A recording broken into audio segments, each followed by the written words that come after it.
That's not just the sound of that first sip of Morning Joe. It's the sound of someone shopping for a car on Carvana from the comfort of home. That's a good blend. It's time to take it easy, like answering some easy questions to get pre-qualified for a car in minutes. Talk about starting the morning right. Just like customizing your terms so your car fits your budget. Visit Carvana.com or download the app to experience car shopping the way it should be. Convenient, comfortable. Ah. Man, that sunset is gorgeous. Grill, patio, sunset. Hard to get better than that. Unless you're browsing Carvana's inventory while you soak it all in. Oh, burger time. So sit back, get comfortable. Carvana's got thousands of cars under $20,000 just waiting for you. I could stay here forever. Carvana, where car buying meets comfort meets convenience. Download the app or visit Carvana.com today. Well, hello, and welcome to the Growth Mindset Podcast. Join me, Sam Harris, on my journey of curiosity and growth. I have conversations with some of the world's most fascinating humans, from billionaires to Olympians, and most everyone in between, such as suspiciously happy people and even a hitman. Success isn't just for successful people, it is earned, and you can earn it too. I find out how ordinary people become extraordinary to fuel your own growth mindset.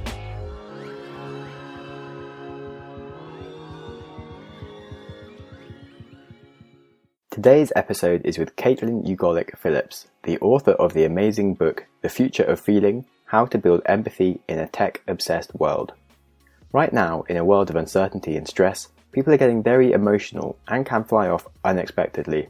I've witnessed more arguments between friends in WhatsApp groups lately than ever before. So now, more than ever, it is important to build empathy and trust, to think of others and their backstory before blaming them or saying potentially offensive things. We need to be respecting each other and remembering that there's a human behind the text we see, and that we want to help with problems instead of making them worse.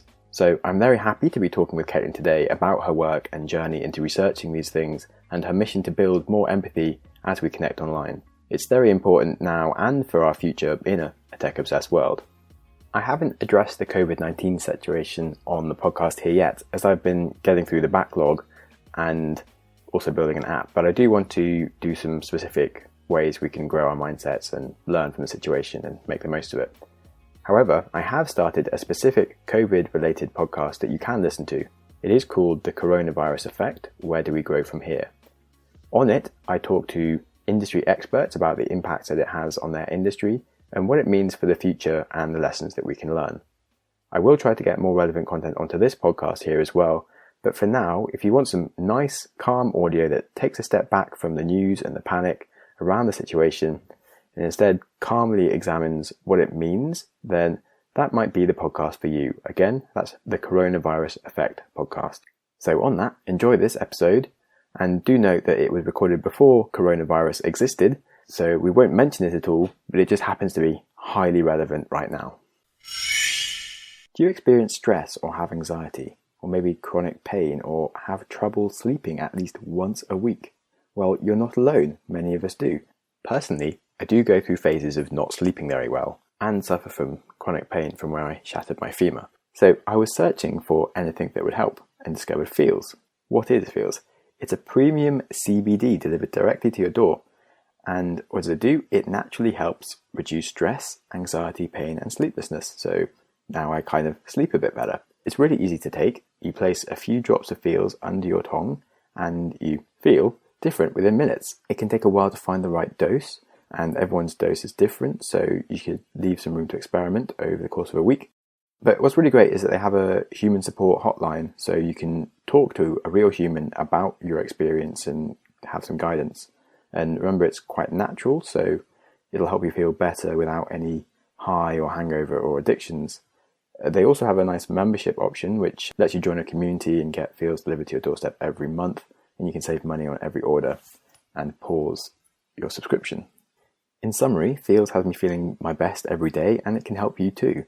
So you can become a member by going to feels.com/growth, and you'll get 50% off your first order with free shipping. That's FEALS, feels.com/growth to become a member and get 50% off automatically from your first order. with free shipping. feels.com/growth.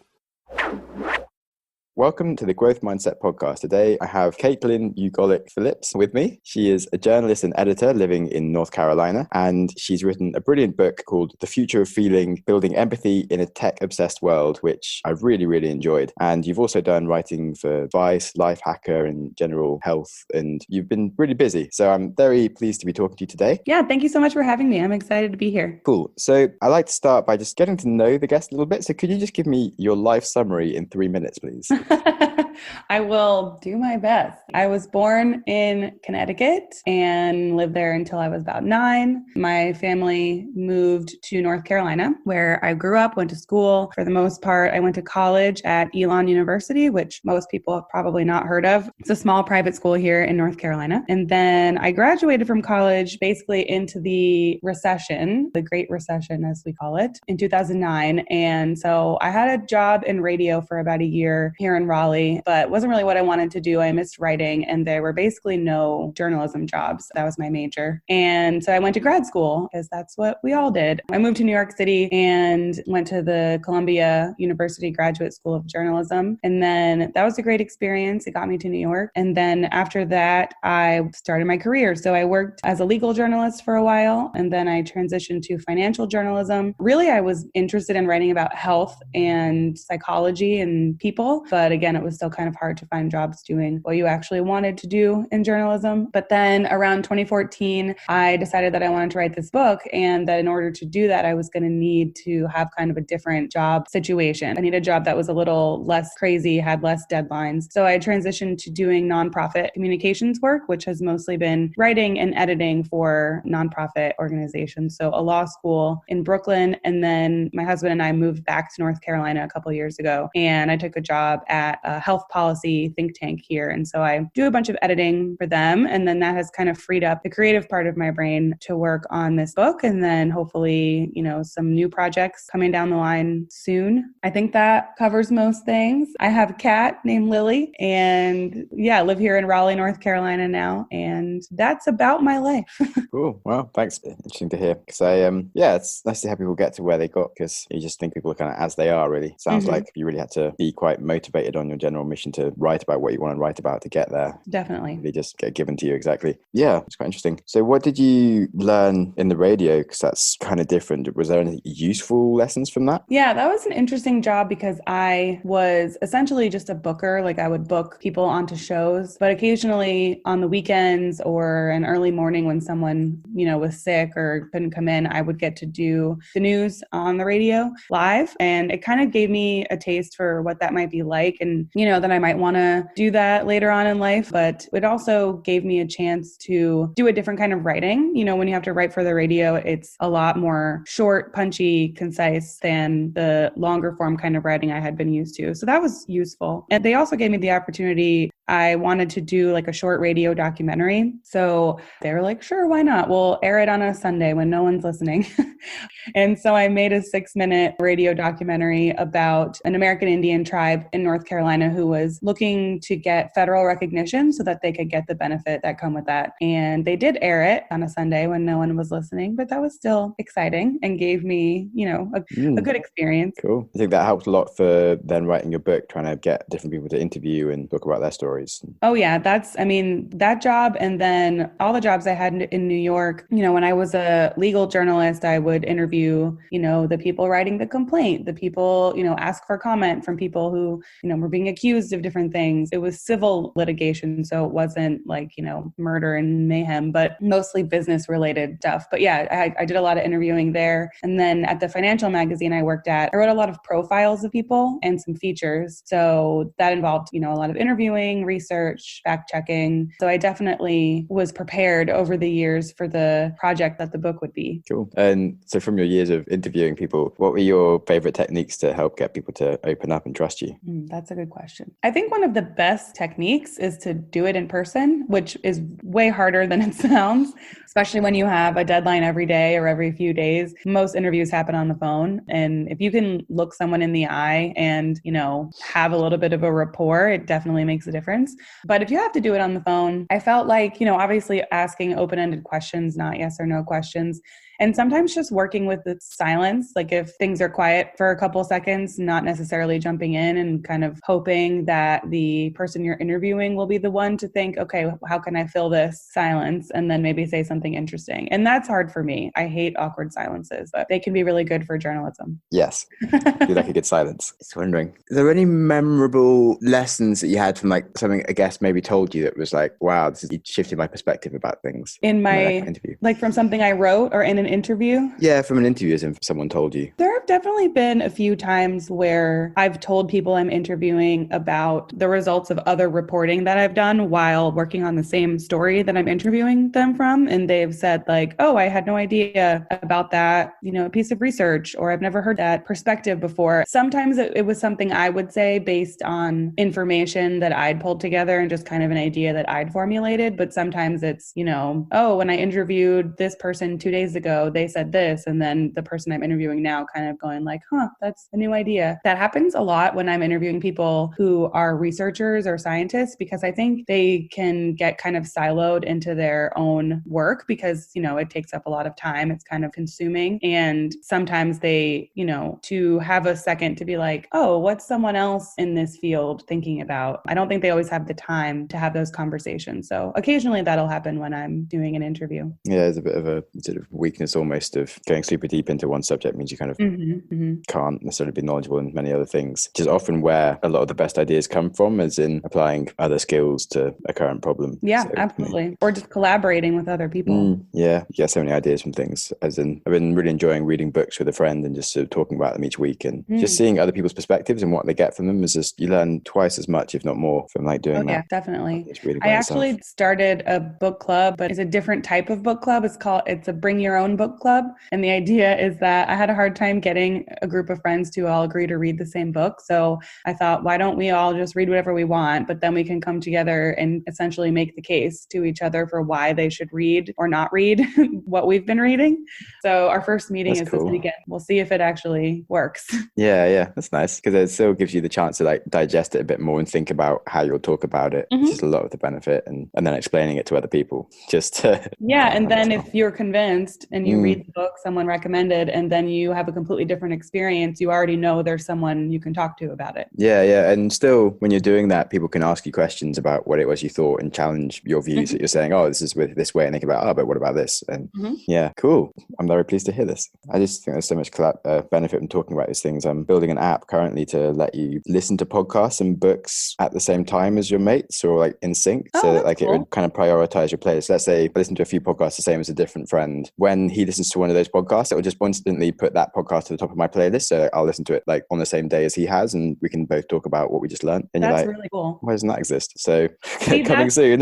That's where the best ideas come from, I think, is you think, oh, I wish I had this book to read, or I wish I had this app, I wish I had this thing, and then you make it. I've been thinking about, so I'm about to go on vacation, as I told you before we started recording, and the last time I went on vacation, I was putting my out of office message in, and then I was thinking, for my personal email, I really wish there was something, and maybe there is, but I couldn't find one, where you could gather all of the emails that come in while you're away, and then it would sort of somehow sort through the most important things. And I'm talking about like the news, like newsletters that I get every single day at 6 a.m. and kind of like prioritize them, but keep them separate from the rest of the inbox, so that when I came back, I could decide if I wanted to look at them or not, instead of having 500 emails to delete. Yeah. I don't think that exists, but yeah, but there's a bit of like separation. You can just sort of segregate out newsletters and stuff. You can't really say which ones are more important, or right. Why. Or if you get like a daily news one, delete all the old ones, because if you only really want like the most recent one, perhaps, or something, it's nothing like that. But it could be interesting. As part of my experimentations with tech stuff, deleted all of my newsletters ever, which took like a process of over a month of just unsubscribing every single time. I mean, some of my newsletters were really good, and I didn't think I had like that much of a problem, because I thought, okay, yeah, I've only got like 5 or 6 that I sort of quite like, and there's a few others that I should probably get rid of. And I thought I'd been unsubscribing from things, and I had like almost 200 newsletters. Like, oh wow! I recorded at each one, and I thought I was quite good. Like my friends were like, "Oh, Sam, you got a clean email. You're not too bad." And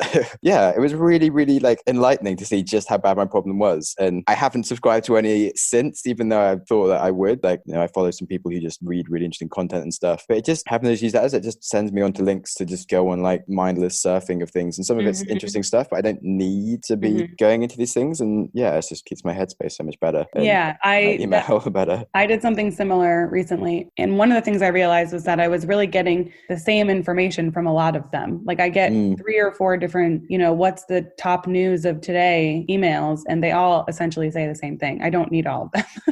And then the other problem is I'm one of those people who will click on all these links of things that seem remotely interesting. And then I have a million tabs open in my browser. And then I feel like I have to read them all, and I don't. Yeah, I deleted Pocket as well because I was forever like putting things into Pocket, which meant that like I could always be productive with my time. There was always great content to be reading on Pocket, but I was constantly anxious and I always was doing stuff when I didn't need to be. And so, I mean, I don't read as much interesting blogs from the internet as I used to, but like I have time to myself to think sometimes. When I'm standing in a queue, I just sort of stand and think. And sometimes I come up with jokes for my comedy set, or sometimes I think about new app ideas, and sometimes I just waste my half an hour being chill or whatever. It doesn't really matter. Yeah. It's nice to have your brain space for yourself. It's like I've been talking about, if you're just constantly like listening to podcasts or reading other people's thoughts, like your entire brain is only ever listening to other people's thoughts. Like you're never listening to any of your own. Like you need to learn how to listen to your own thoughts if you want to be creative. This is exactly what I've been thinking about, especially with regard to Instagram and Twitter, because I realized that same pull that you're talking about to, I need to do something with my time, so I'm going to open Pocket and read something. Even though looking at Instagram and Twitter, you could say objectively it's not productive. I feel like they're built to make you have that same feeling like, oh, I'm a little bit bored, let me open these apps.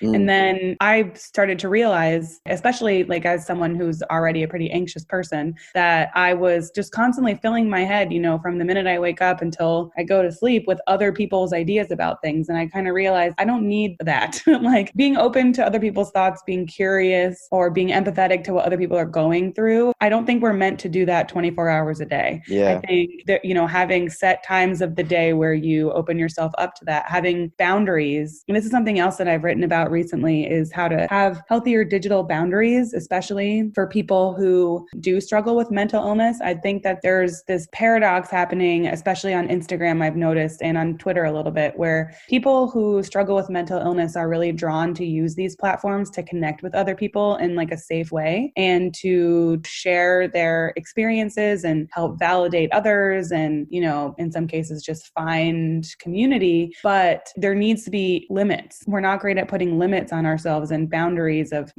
I'll talk about this aspect of my life, but then I'm not required to respond to every reply. Or, just because I've been vulnerable in this way doesn't mean that you can send me a DM at 2 a.m. asking a question and expect an answer. That sort of like that whole issue is kind of part of the problem that I feel like the empathy problem that I feel like I identified a few years ago, where it wasn't just that people are mean to each other on the internet. It was this kind of like entitlement to each other's time and to be able to access each other's thoughts and feelings and experiences whenever we want, because that's what these platforms were built for. And I think we're starting to feel the negative effects of that. Yeah, definitely.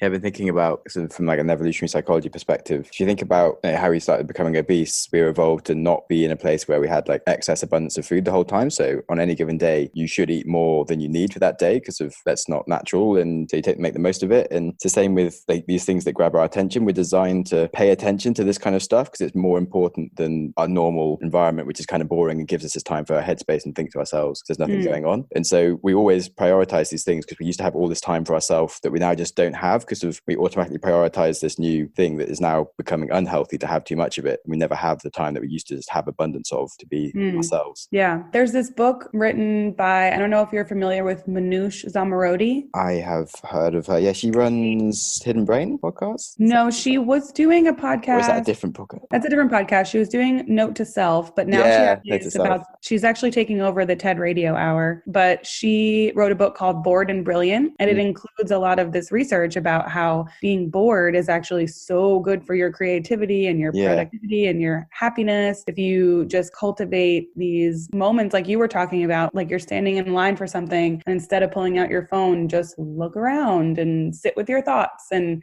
it's really hard. It's like harder than, a lot of us would like to admit. So it doesn't give you instant like reward gratification. And you have to sit with your own thoughts, and you have to, the big thing is that you have to address or acknowledge the things that you're trying to avoid by opening up the apps.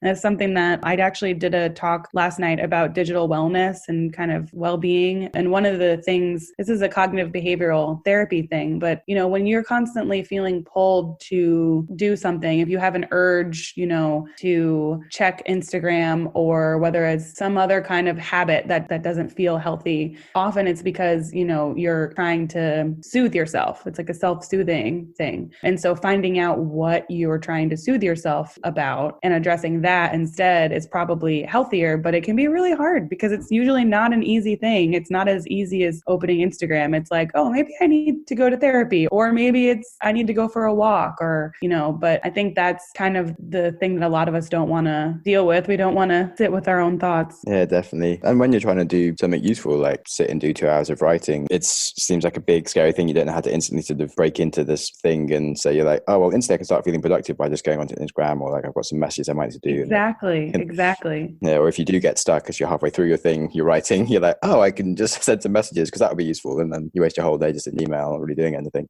Yeah. So it's debatable. This also brings up an issue about our constant need to feel productive and whether that's healthy. And I'm really excited about this new book that's coming out from Anne Helen Peterson. It's called Can't Even, and it's about the millennial generation and burnout and kind of this idea of productivity above all else. And, you're not worthy as a human unless you're constantly busy. And I think the social technology has a place in that because, like you just said, it kind of fills that productivity need when you're done with work for the day, or you need a distraction and you'll feel guilty if you go for a walk or do something, quote, unproductive. But if you're consuming information, it feels like you're doing something. Yeah, I think I like it. What was the name of the book again? It's called Can't Even, How Millennials Became the Burnout Generation. I don't think it's out yet, but I think you can pre-order it. It might be a good companion to The Future of Feeling, Building Empathy in a Tech-Obsessed World. Yeah, we should go and discuss that directly, I guess, now. But no, that's really what my head speech is about. I think part of it. That's great. Yeah, I can't wait to hear it. Cool. Nice. But yeah, back to your book, Future of Feeling. I really enjoyed it. Thank you. I read it 2 months ago, so when you read something, you're like, it's really in your brain, and then you can't quite remember all the specifics. But you can sort of maybe highlight some of the most interesting points. Sure. Yeah, I'm glad that you read it 2 months ago and you're still thinking about it. That was the goal, to just get people kind of thinking about these things. So quickly, I talked a little bit about kind of how I got the idea for this. I was noticing and experiencing all of these things on social media in particular, where I felt like empathy, there just wasn't room on these platforms to really express empathy or feel empathy for the people that you're talking to, especially when you're talking about kind of heavy things, which a lot of us, at least in my circle, were, in part because we grew up doing that from MySpace and LiveJournal. I don't know if people remember LiveJournal, the online blogging thing, and, then Facebook and all these things. That was just kind of our public square. And so it felt obvious to talk about big issues like police violence or mental illness or things like that. But I, realized that there are also drawbacks and potential dangers of having those conversations in places like social media, because it's not built to really make room for empathy. But so I was doing some research and reporting for my job at the time on health technology and starting to realize how much more integrated technology would be getting into our lives in the near future, that we're only moving forward in that way. And I wanted to read a book about people who were kind of attempting to safeguard empathy and our ability for human connection as, is anyone thinking about keeping us all from becoming robots, essentially? And I could not find that book. So I decided to write it. What the book essentially is, it kind of lays out the issue that, there's a little bit of actual evidence that empathy is in decline decline. Loneliness, anxiety, and depression are on the rise. It's hard to tie these things directly to technology, but it's obvious that there are correlations there. And anecdotally, a lot of people report, that they get that dopamine hit when they get a notification or scroll, but then afterwards they feel kind of depressed or anxious because they're comparing themselves to their friends, or they saw something that upset them, or experienced a lot of the other things that we just talked about. So the book kind of lays out the issue, but then gets into different ways that developers and entrepreneurs are trying to use technology to help fix these problems. So in some cases, it's about, using tech to help build empathy. So there's a lot of examples of games and apps for kids. There's one that I really like called Tiny Bop Homes, and it's just an app on like an iPad, and kids can explore these recreated homes of people in different parts of the world and kind of get a sense of what it's like to live someone else's life. And there's a great story of this girl who, I think she was from Yemen,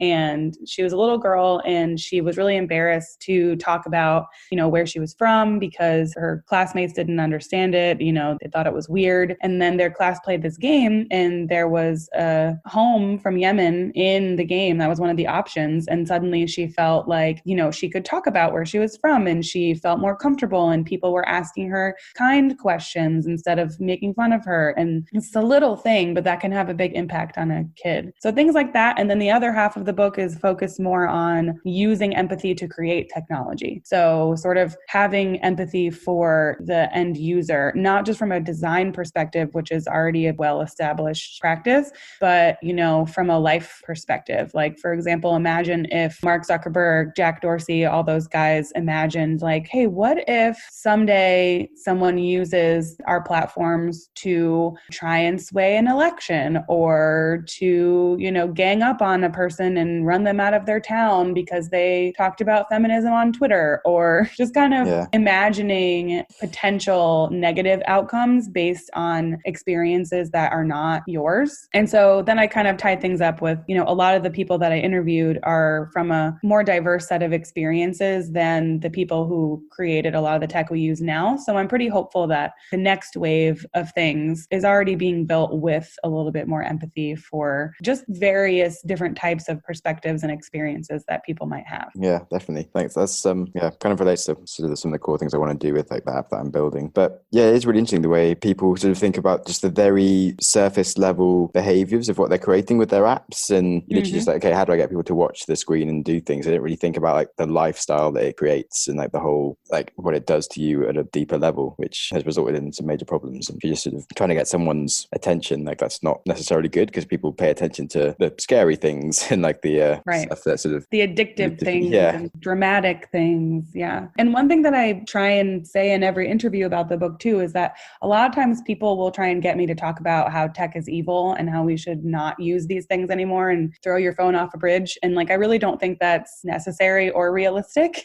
I think it makes a lot more sense to try to improve our relationships with these things and make all of this better, because as I said, people who are in their 30s and younger, this is the life that we know. And I think a lot of us don't necessarily want to throw it all away, but kind of find a way to sustain the good parts of social technology, connection with people, the convenience of other kinds of tech like smartphones, smartwatches, etc. And a lot of kids that I've talked to kind of really do understand that the way that a lot of them and their parents use tech right now isn't sustainable, and they don't want to not have a phone. They want to learn or create ways of making it better, which I think is really cool. Yeah, definitely. It's a hard one, because when you kind of highlight all these problems, it's sort of like, oh, this is just like a bad thing. But then it's not really very useful, because it doesn't really give any practical steps. The same with like with climate change, and you just talk about all these problems, but it's not, we can't really just stop the way that we're doing things. Like we could have inherently kind of stuck in what we've got. We kind of need to improve how we do stuff that still lets us. Right. And also with climate change, that's a great analogy, because I also think about the connection with climate change in that a lot of people feel like everything is so terrible, there's nothing we can do, so why bother?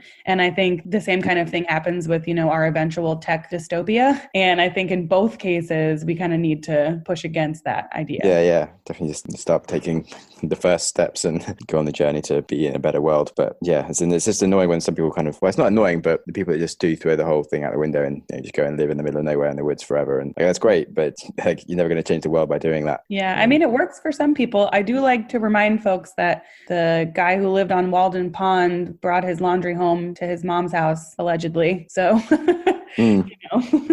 even Thoreau didn't really 100% seclude himself from modern life. Yeah, that's interesting. Okay. So in terms of writing your book, what were the difficulties you encountered? That's a good question. Probably the biggest difficulty for me personally was that I was working full time while writing the book. That just made it a lot harder to take the time to research things and make trips and do interviews. But aside from that, people talk a lot about imposter syndrome. And I feel like at this point, that phrase kind of just makes people roll their eyes. But genuinely convincing myself that the people who were talking to me and taking me seriously and agreed to publish my book and pay me for it were not crazy, and I should trust them and thereby trust myself that I knew what I was doing, even when, it gets to the point where you have a bunch of disjointed pages and index cards and you're trying to figure out the structure and kind of asking yourself, why am I doing this to myself and who thought I could do it? That was a really hard part, but it did teach me that I can survive it, I guess.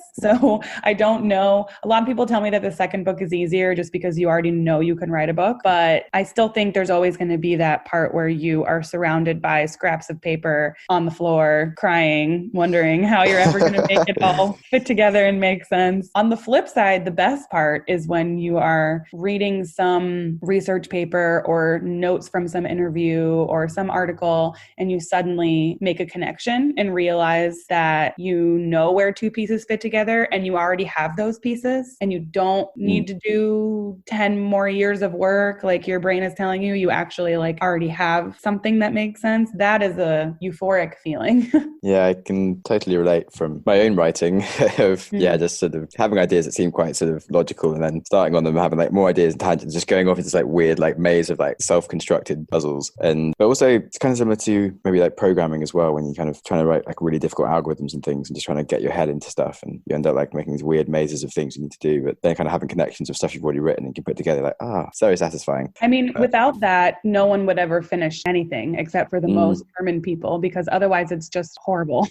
Yeah. So did you get a lot of help from editors and other people? Not until, so actually at the beginning of the process, I was still living in New York and I was in a writing group that met in person once a week, which is honestly a unicorn, beautiful situation that might never happen to me again. Yeah, but I want that. they really helped me craft first of all, they helped a lot with the imposter syndrome thing of no, we actually think this is a good idea and you should do it. They helped a lot with the crafting of the proposal. So I would share pieces of the sample chapters and things like that with them and just discuss. And they were just all fellow writers. Some of them were editors too. So that was really helpful. And then once I got an agent, she helped me edit the proposal a little bit more to make it more attractive to potential publishers. But it was really a matter of kind of framing the issue as opposed to line editing scenes in the chapters. And then, of course, once I got the publisher to sign on, I had a long period of just writing, 6 or 7 months. And then there were several rounds of editing with my editor. And then there was a fact-checking process. There was a legal review to make sure I wasn't, slandering anyone. Then there was copy editing. Yeah. So there was a lot of editing, but in the creation part, I was kind of on my own. Yeah. It's interesting. Cool. Yeah, I was going to ask, how did you get a publisher? So I guess it was the stuff you've described. Was there any other things that you didn't mention? So when people say, oh, my agent, oh, my editor, publisher, whatever, it can kind of feel oh, wow, this person has everything figured out and they're so smart. I can't do that. I literally Googled how to find an agent and asked a few people for suggestions. And I sent query emails just with information about myself and the book I was writing and the draft proposal to probably 12 different agents who I had researched and knew that they would be interested at least in the genre and the topic. And I had a couple that were interested, and one really wanted me to kind of make it something a little different than it was. And I wasn't comfortable with the direction she wanted me to take it. And then the other thought it was great in the direction it was going. And so she and I decided to work together. And then her job was to send the proposal and her own email to her contacts in the publishing industry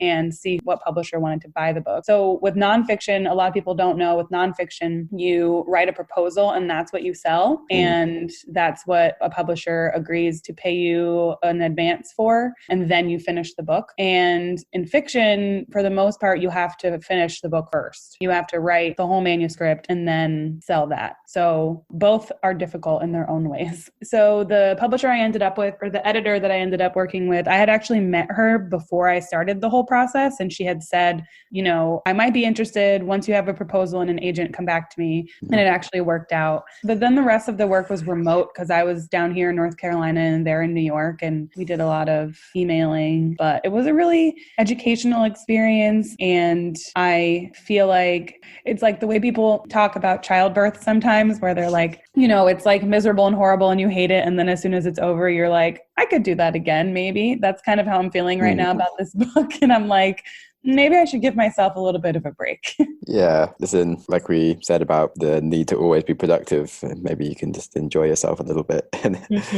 But maybe you enjoy the pain and the writing and stuff and having the challenge. Who knows? But it does sound like overall it was a very, very worthwhile experience. Yes, for sure. Learn lots. So I'm sure the chance to teach yourself lots more and learn more things, writing more books would be useful. Yeah. I don't recommend trying to write a book about something you're not super passionate about, because you will even get bored by things you're super passionate about when you have to think about them constantly for 4 years in a row. So you have to be really sure that it's something you want to spend a lot of time on. That sounds like very good advice that you said that.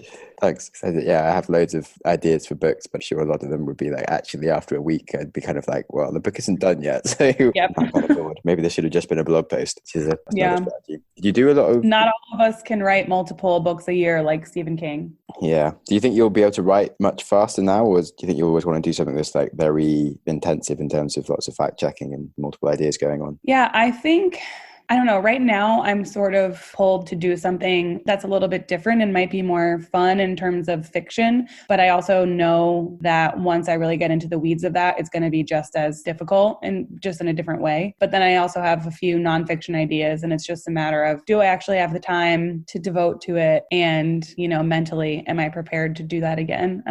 Yeah, I guess I mean the same with that after my first business. So I've started other businesses since then, but always kind of apprehensively and just sort of like called like dating ideas to see if it's something that I'd really want to do, and worked out like what the next steps would be to make it successful, and been like, yeah, I don't really feel putting myself like 3 years of doing that before like this idea gets to being like really successful. And so yeah, I've started lots of projects and stopped them because I've been like, yeah, not too interested in doing this as I thought. Yeah, but it's good to give yourself the time to do that. Yeah, not feel like, oh, I have this idea, I may never have another good idea again. And this goes back to the beginning of our conversation, where you need to turn things off sometimes and sit with your thoughts and be a little bit bored. And so in order to make the space in your brain to date different ideas. Yeah, it's pretty essential to any kind of success. Hard one. So yeah, just as we're running up, are there any sort of major take-home tips that you'd advise to listeners out here? I like to tell people that I hope that what the book does is just get people to think a little bit more intentionally about how they use technology and why they use technology and kind of how it affects them and other people. And I encourage folks to just kind of be more intentional when using platforms, and especially when interacting with other people. So be observant of kind of how you feel when you have this urge to pick up your phone, but then also try and train yourself to maybe pause for a second before responding to a comment that pissed you off, or before going into an anxiety spiral about a headline you read. Just kind of trying to train yourself to take a moment to examine what's going on and like be a little more intentional. I think that's kind of the place to start. And then, you know, if you want to be real ambitious, complaining and sending emails and letters and, you know, campaigns to the big tech companies to have a little more empathy and put that into practice, or creating your own more empathy, inclusive technology is kind of like leveling up in that.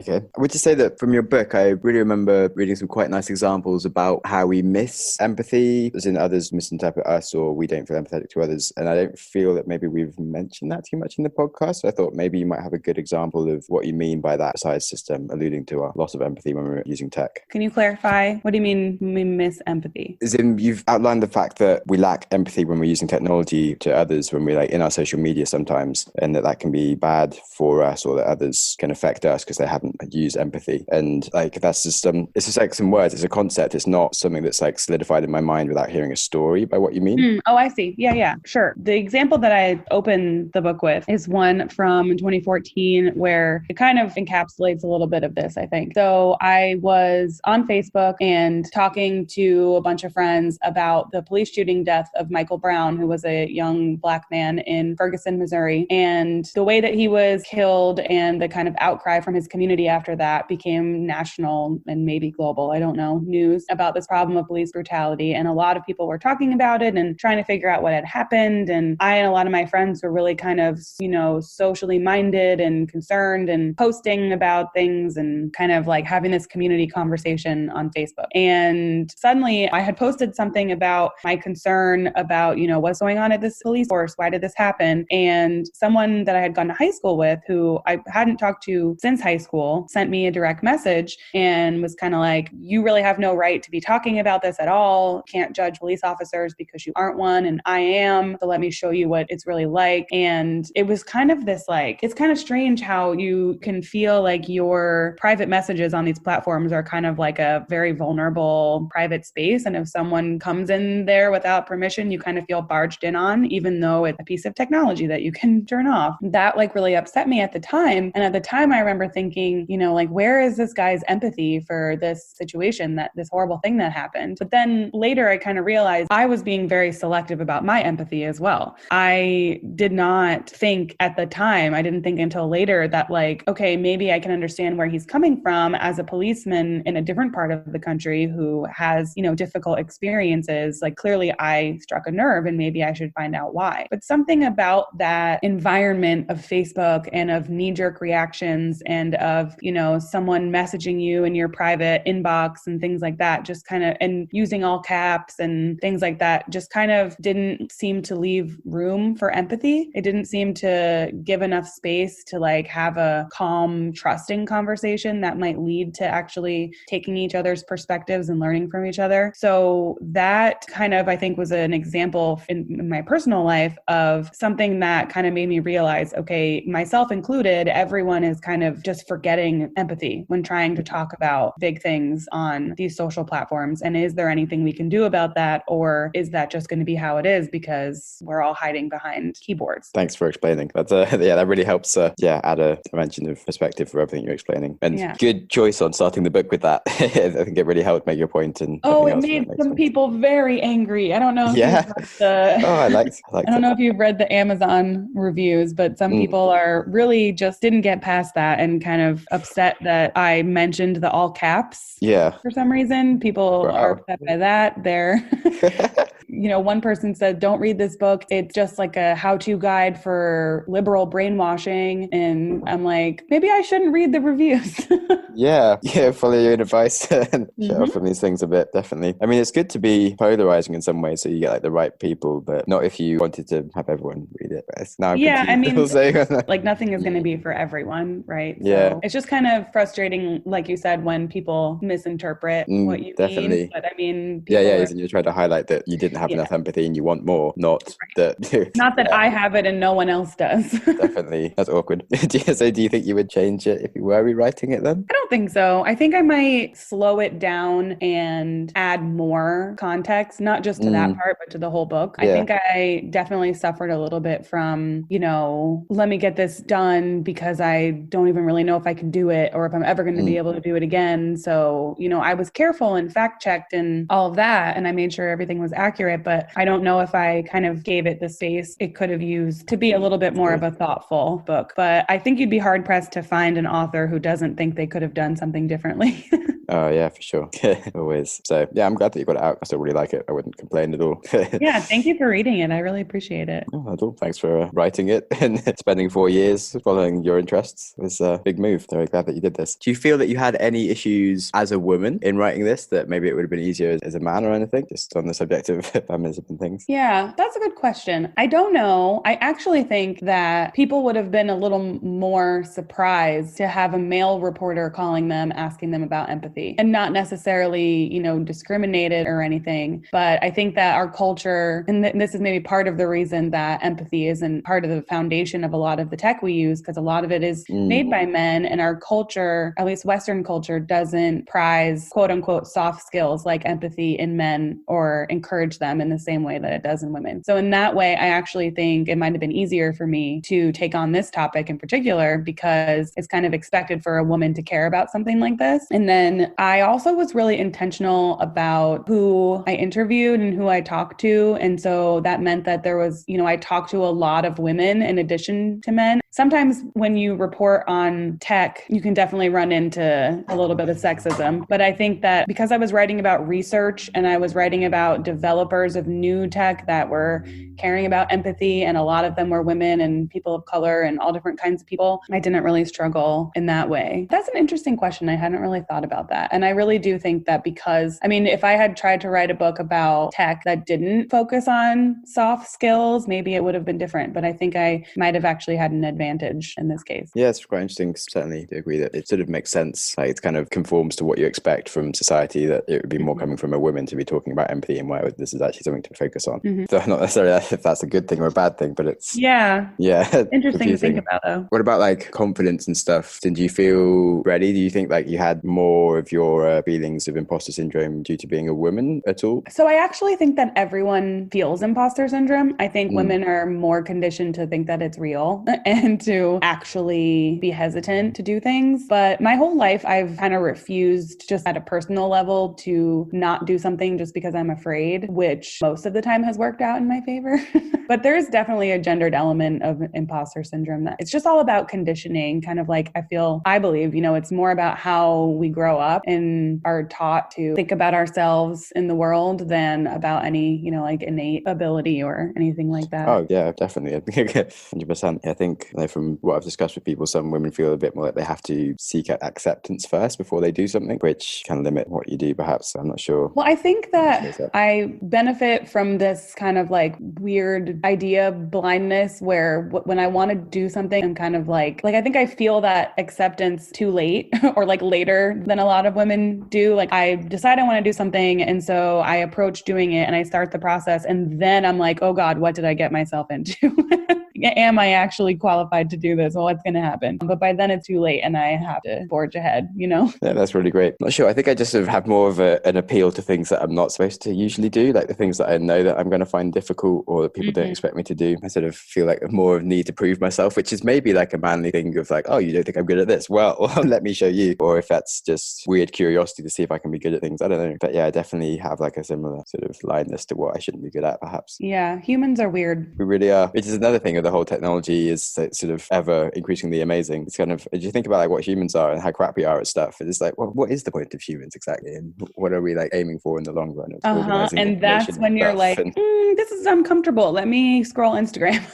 Yeah, definitely. It is a bit of a big like topic to go into. Maybe the next podcast. Yeah, sure. We can become a bit wiser with these things first. Definitely. Okay. So thanks so much for the time. The last few questions. What is one of your earliest ever memories? Oh, that's a great question. One of my earliest memories is when I lived in Connecticut. So we lived in a small town next to New Haven, which is where Yale is. But we lived in a really small town next to that. And there was a blizzard. And I had to have been maybe 6 or 7. And my grandmother was pulling me and my sister in a wagon to the library. But this is one of those memories that it probably wasn't really a blizzard, but it felt like it to me. Maybe I wasn't in the wagon, maybe I was next to it, but in my mind, that's the memory. Actually, I think we were coming home from the library and I had borrowed Little Women from the library. It's a good book. That's quite young to be reading. Well, I was about to say it was the children's version from what I recall. Cool. So I was going to say like, it's like a kind of a cartoon version or just like simpler words. Nice. And then what is the kindest thing someone's ever done for you? That is a really hard question. It can be just a kind thing rather than that. Yeah, I guess I'll have to do that. Take the pressure off you. One somewhat recent thing. So a couple of years ago, the lead singer of my favorite band died from suicide. It was Scott Hutchison, Frightened Rabbit. You're probably familiar with them, maybe. The UK. Well, no, Scottish band. Anyway, he passed away and that was my favorite band. And I was kind of heartbroken. And I was living here in North Carolina and a bunch of his friends put on a show in New York City just like to celebrate his life and play his songs. And I really wanted to go. I couldn't get a ticket and I was devastated and whatever. And then a friend of mine knew someone who knew someone, and he got me a ticket and left it at the door for me. And I went up there and got to see it. And that really meant a lot to me, to kind of just like have that once in a lifetime experience with all these other people who were also really touched by this band and their music. And I wouldn't have been able to do it without that friend helping me get a ticket. That is really nice. Wow, cool. I'm very glad that you have nice friends and that you got to go. Yeah, it was lovely. Cool. All right. Well, thank you very much for coming on the show. Is there any just last questions you have for me? I don't think so. This has been a really fun conversation. I really appreciate you having me on. Well, thanks so much for making the time. Yeah, it's been really, really lovely, and certainly learned lots. I guess the only other thing I would say is that if anyone is now, their interest is piqued and they'd like to buy the book, they can go to my website, and it has its own website too, thefutureoffeeling.com. Cool. I really hope they do, because it's a very useful book for people who want to become a bit more empathetic and just better at being themselves in this modern world of technology. So thanks so much for writing it and coming on the show to talk about it. Yeah, thanks. Congratulations on listening to a whole episode of the Growth Mindset podcast. Before you race into another podcast, try pausing. Ask yourself, what have you learned? What could you change? How will you make that change happen? Did you press pause? Knowledge is useless without action. What did you learn? What should you change? And how will you make that change happen? You can tell us what you learned by contacting us through the website, growthmindsetpodcast.com. And feel free to connect with us or our guests, or just peruse the show notes. Our Instagram is @growthmindsetpodcast, or follow me @SamJamSnaps for a daily reminder to stop using Instagram.